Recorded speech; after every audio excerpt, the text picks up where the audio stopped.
I mean, I think one of the major lessons that we are not quite learning yet, one of the major potential lessons is how much everything we do is a learned skill. And that includes in-person communication and relating, but it is the same for digital communication and relating. That this is not something that we just know how to do, right? So as you say, we kind of have this technology that is novel. So we haven't really figured out how to use it and communicate and connect with it yet because of its youthfulness, the technology itself. But that technology, because it is pulling people's attention and pulling their interaction and relating onto it, is also leaving us less space to improve on the in-person skills that used to be the only skills that we ever used or needed, right? Because that was the only way we could really connect and talk to each other. Of course, phones have been around for a bit. Letter writing is a real thing. But generally, we have been communicating and relating with each other largely in person, potentially in writing for a very long time. And we've been able to develop skills for that. And now we are losing those skills somewhat because we are shifting to digital, but we also don't know the digital yet because they're new. And this is like our whole story, right? This is the information age issue where it's like, what are we going to do?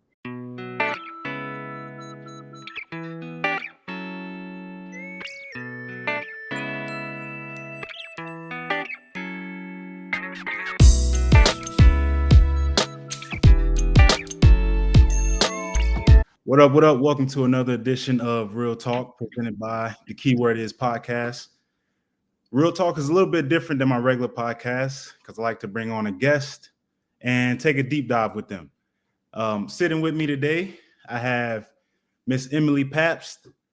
She is the founder of Remake The Rules, and we'll definitely get into that. And also a decision strategist. Mm-hmm. So you can go ahead and introduce yourself a little bit further if you want. Great, thank you. So happy to be here. And of course, I've got to be messing with this as soon as we start. So apologies for that. All good. But I'm Emily Pabst. I'm the founder of Remake The Rules. And essentially, I help people with the practical problems of making decisions with their digital information tools. And I also help with the existential questions of just trying to live a life in the information age. Yeah, and see, that's what kind of got me. Yeah. Because, like you said, in the information age, I mean, we live in a time now where we are constantly flooded with constant information, more than you're really looking for most times. But, if you look something up, more than likely something's coming to your phone that relates to it. And next thing you know, you're in a rabbit hole of just anything. So the first thing I want to ask you is, what do you think is the reason that tech is leaned on the way it is? I think there's a number of reasons, and we can maybe start from the less ideal and go to the positive for this one. Sure. I think part of it is because there's a lot of money to be made, and there's a lot of interest in having us utilize very specific tools, right, as a product, right? This is an opportunity to push a product and to make some money. So there's certainly that aspect to it. That kind of, like, as you say, that's been around for a long time, but the capacity to push information about it and to, like, this incredible capacity that folks have in marketing these days can be really tough information-wise on our brain. So there's just a lot going on there as far as it being a product that is being offered to us and pushed towards us. And then I think there is the novelty of it. It is fun and interesting, and it can do a lot. So we, as individuals and as cultures, are being drawn to that as well. And on the very positive side, these tools are incredibly powerful. they can truly do things that we have not been able to do before because of their processing power and because of their network information. And there is a lot of really positive potential there. So I think kind of all three of those things are pushing us into this like very powerful, very fast information environment. Yeah, definitely. Yeah. And so that kind of, I wasn't going to jump straight to AI. I was going to give it a little time. But hey, when in Rome. Right. Like, so like what you just said, I mean, that makes me think about AI, because I mean, like you said, technology is so powerful now that we can do more than we've ever done. And I feel like we're kind of seeing that now with the way that AI is kind of taking over in a way. Mm-hmm. How do you feel about the use of AI? Do you think we're on the way to abusing it?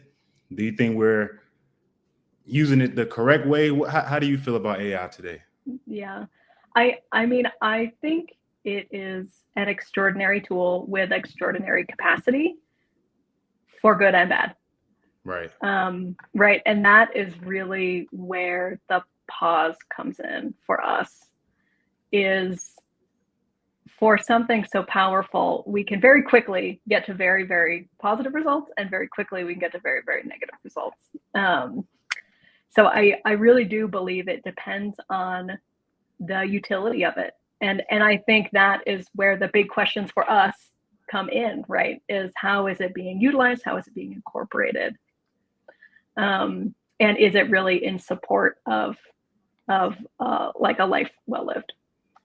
Yeah. See, I kind of feel the same way, because I feel like when it's used for assisting, it's a great thing, and it could be positive. My problem that I'm seeing now is things are being 100% AI generated. Mm-hmm. It's like, okay, where's the human element in this? Like, I'm seeing now where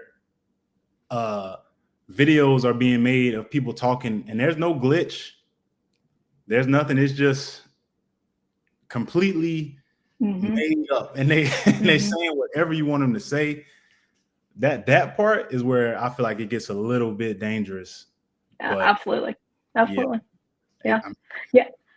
And one of the, kind of my ethos around the work that I do is essentially that we've created a ton of tools and we've created this information environment that we have not had the time to develop the skills to deal with, right? Like, we don't have the discernment very well, like, some better than others, depending on the situation, to determine what is real and what isn't anymore.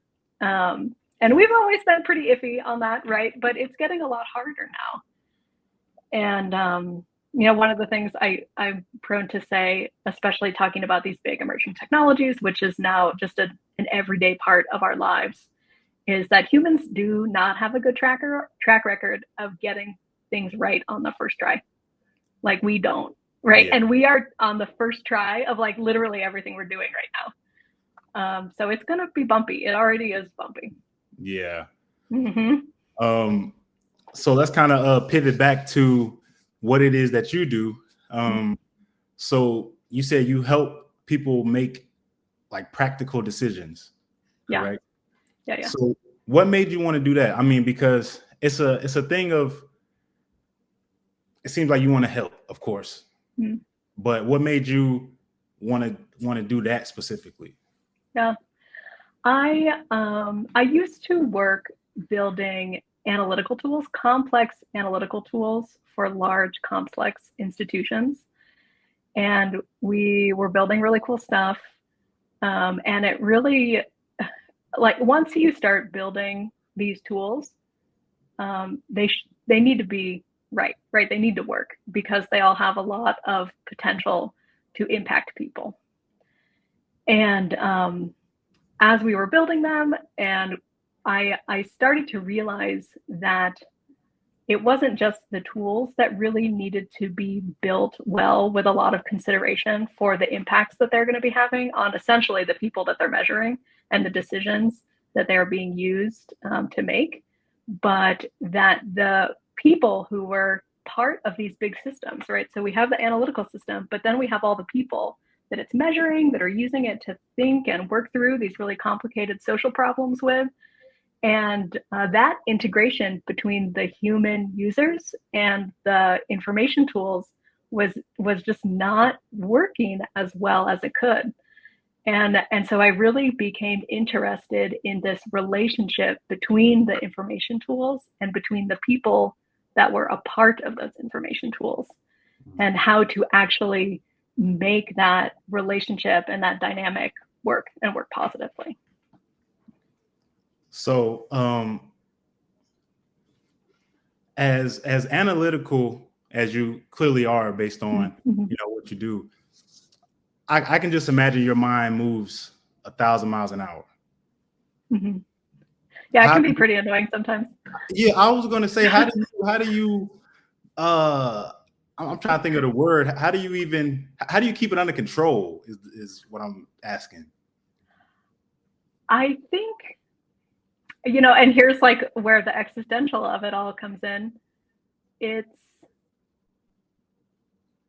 like having a puzzle to solve is great, but there's usually or hopefully a purpose behind it, right?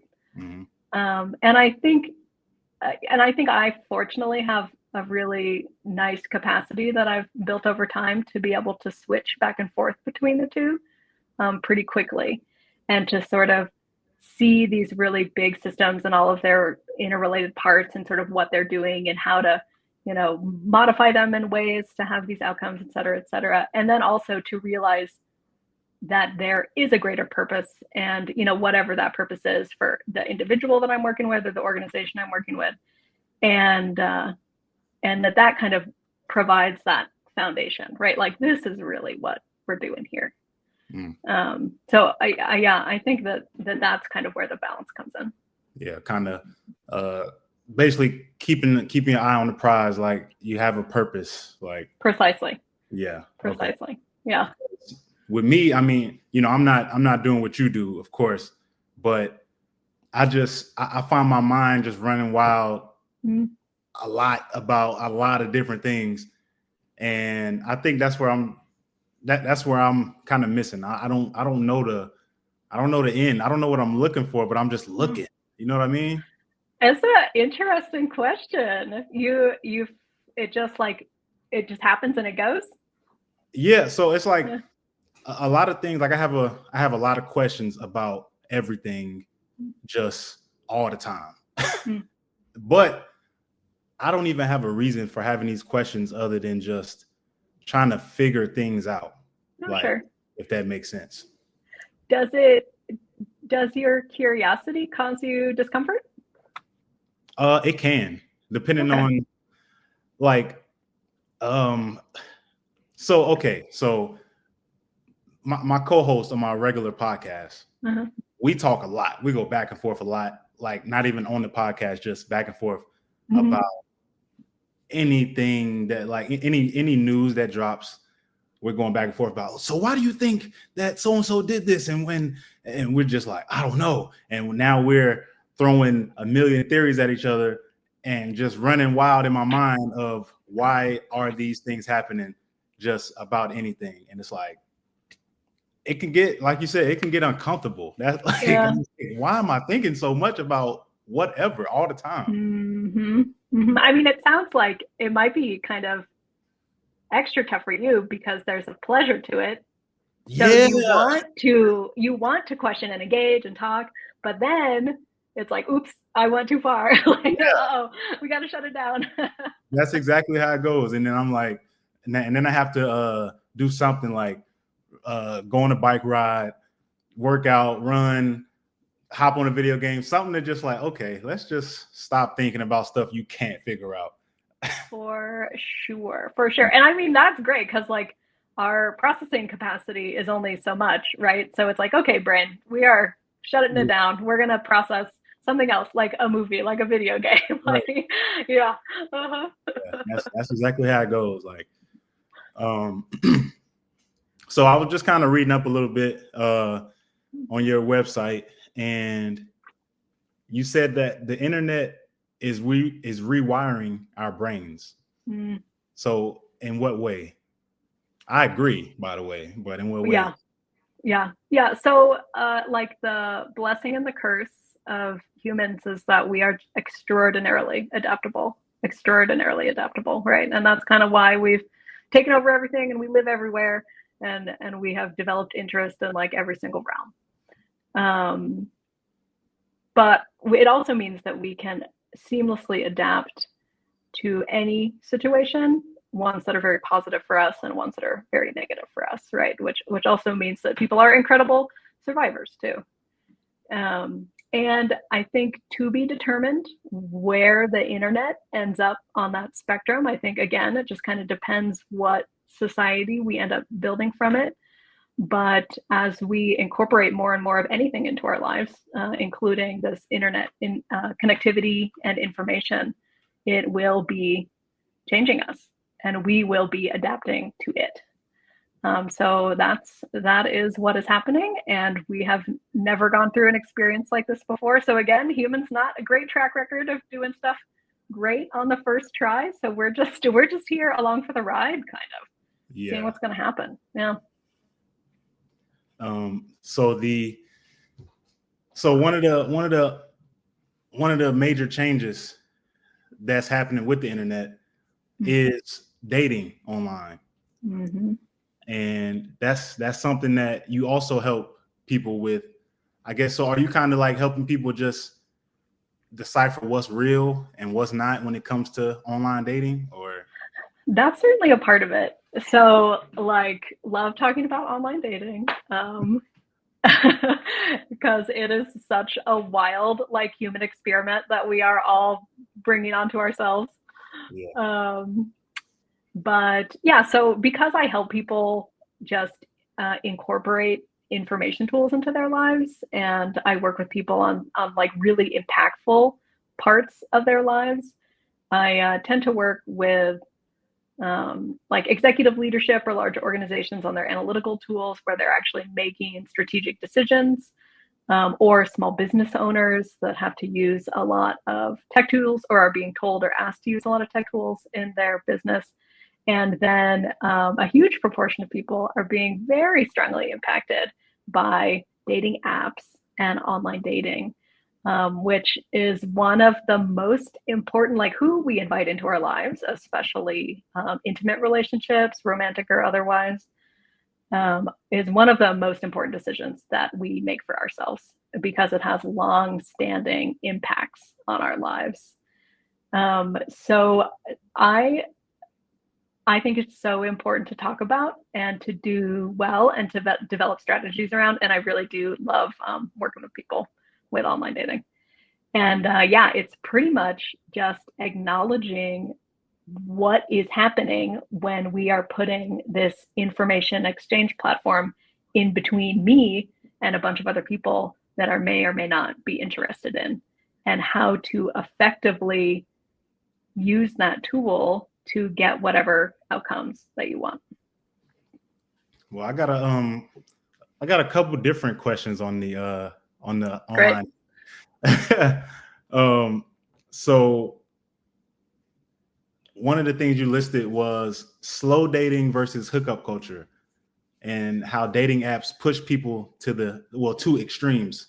So I guess that's like slow dating versus just hookup culture. And so why is it pushing people to one or the other? I think that's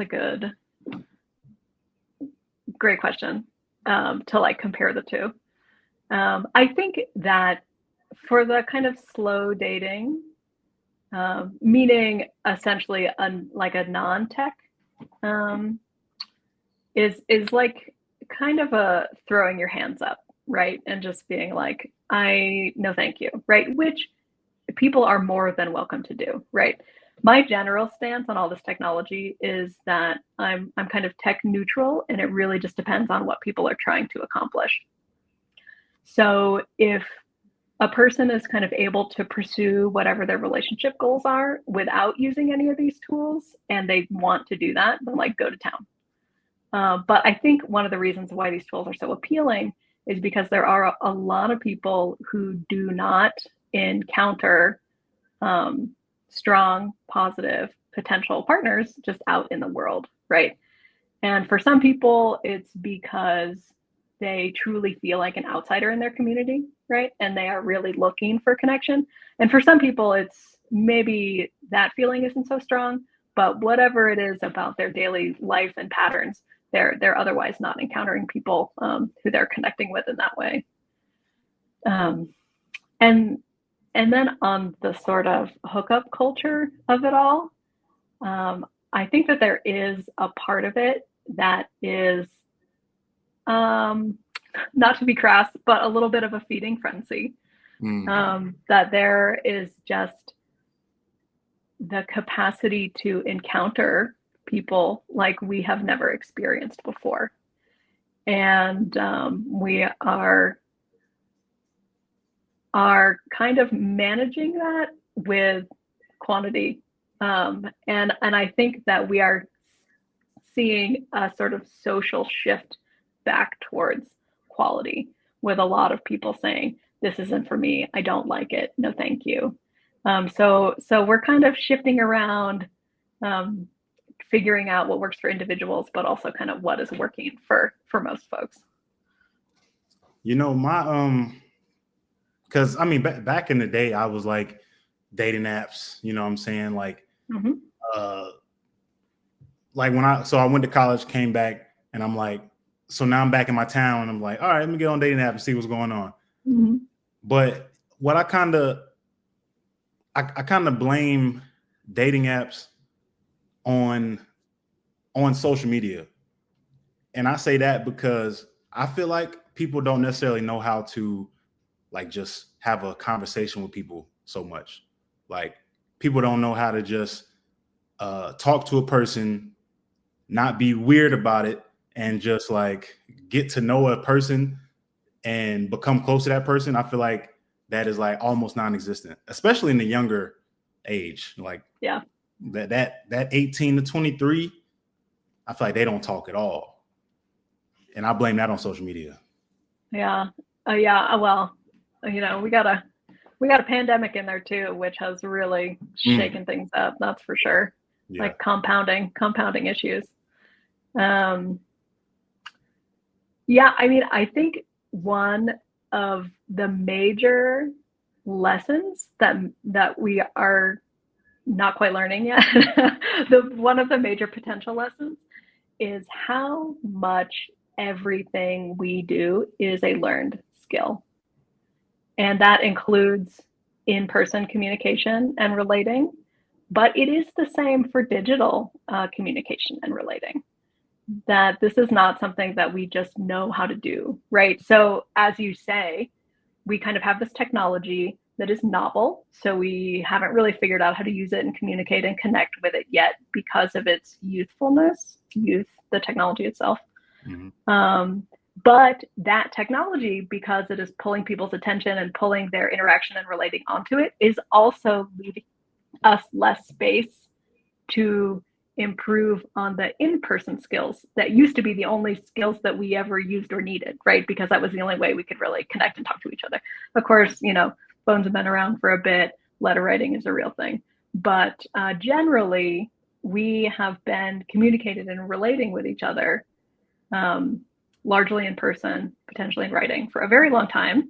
And we've been able to develop skills for that. And now we are losing those skills somewhat because we are shifting to digital, but we also don't know the digital yet because they're new.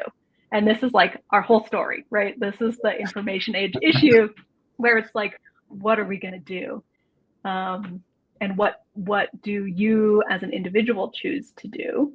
Because we do have a limited capacity.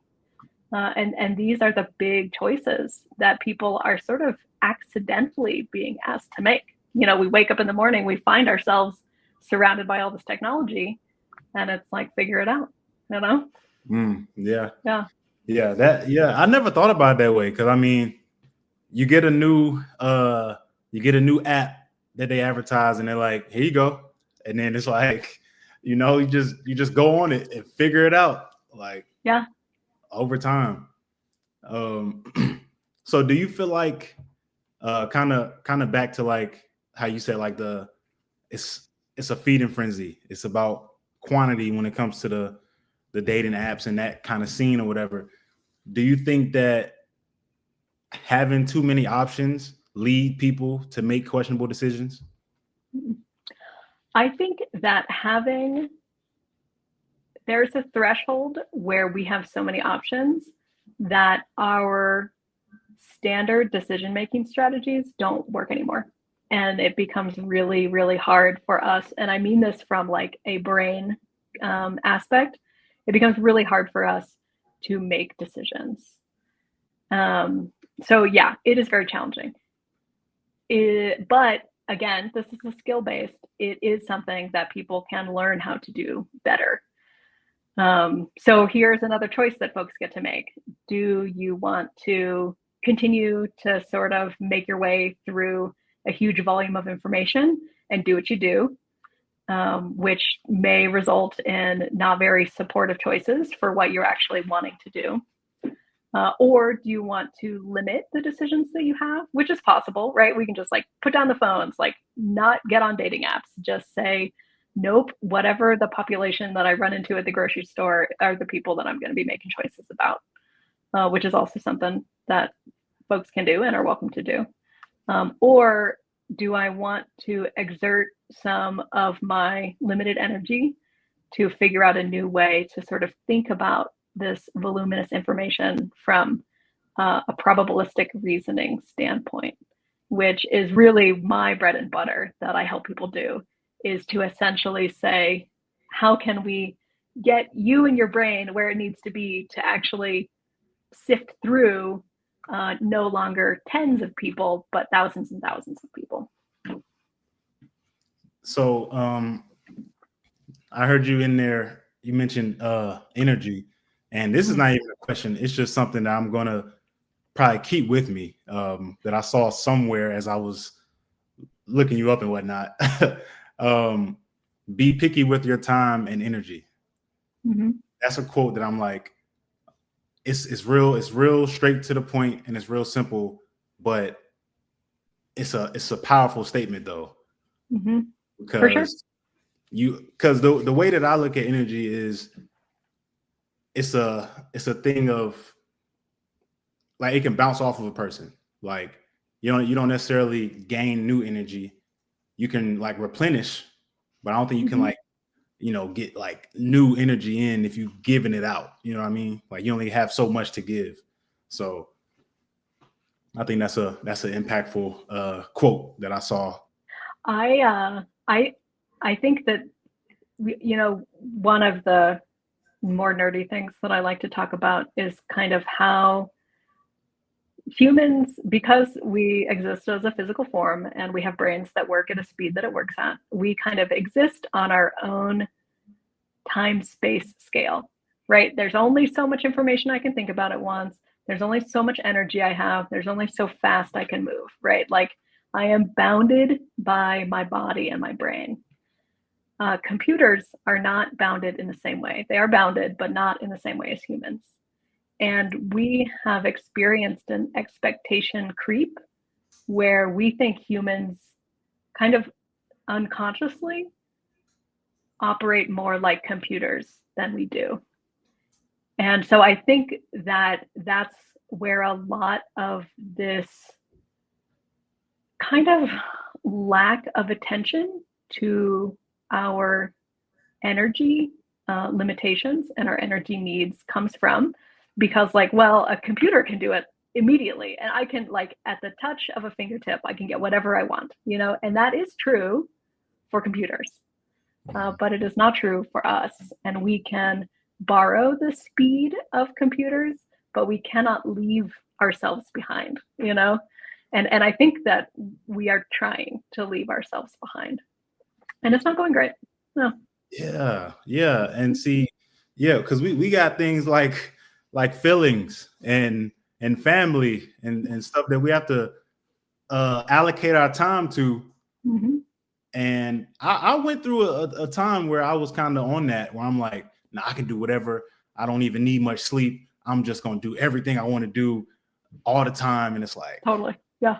that doesn't work. Yeah. Yeah. Right. It doesn't work. And I think it can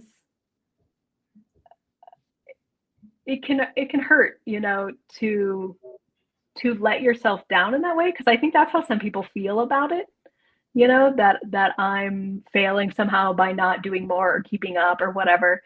Um, and, and I hope that more folks, and I hope that you certainly have made peace with that and are not trying to push yourself beyond that capacity. Yeah. Yeah. Me personally, it took some, uh, some crashing down of life. Mm-hmm.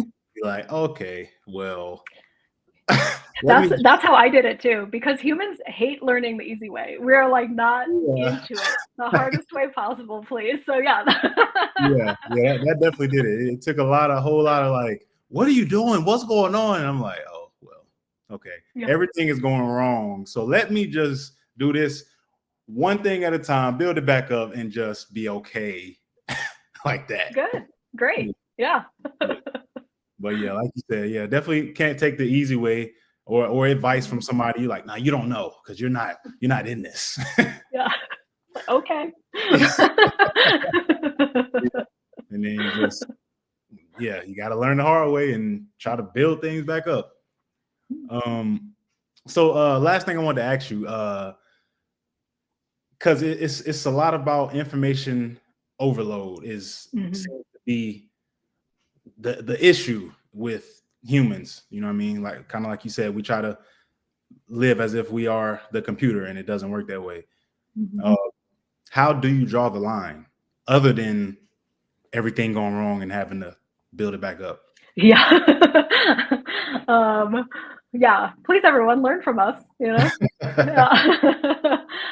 I would say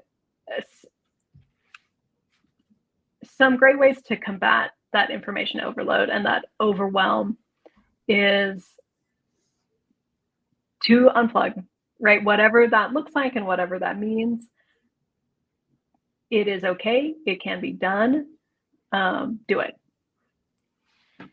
And in order to maybe balance that out a little bit better, right? Instead of just saying like, no, I'm out of here, like I withdraw from society, right? That's not something that is going to be tenable for most of us. But to try to strike a little bit of balance, it's going to be so important. It's always been very important, and it's going to get more and more important for us to build a community of trusted folks, including experts, right? So that we are not sifting through every piece of information that human beings have ever created and then trying to figure out what is and isn't meaningful, right? We have to be able to delegate that amongst ourselves. And that delegation should be based on some sort of reasonable, valuable credentialing, right? Be it about experts, be it about people you love and trust, depending on the content of the information that you are just trying to ingest and live with. So building up this community capacity to ingest information is going to be really, really important. Okay. I need that myself. That's that one, that makes a lot of sense. Community, important. Yeah. Well, look, I really appreciate you taking the time. Tell everybody where they can find you on socials or wherever else. Your website, I've been on there, but let the people know. Great. Thank you. You can find me on remaketherules.com. I'm also on Instagram. I'm messing around with a few other platforms, but Instagram is the one that I'm most commonly on. Website's got a ton of information.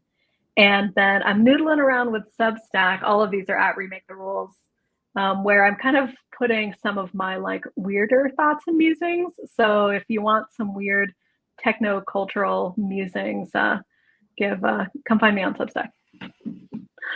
For sure. I might go in there myself, see what's going on over there. Great. Well, again, I appreciate you taking the time. And until next time. Yeah, thank you so much for having me. It's been great. For sure. Thanks.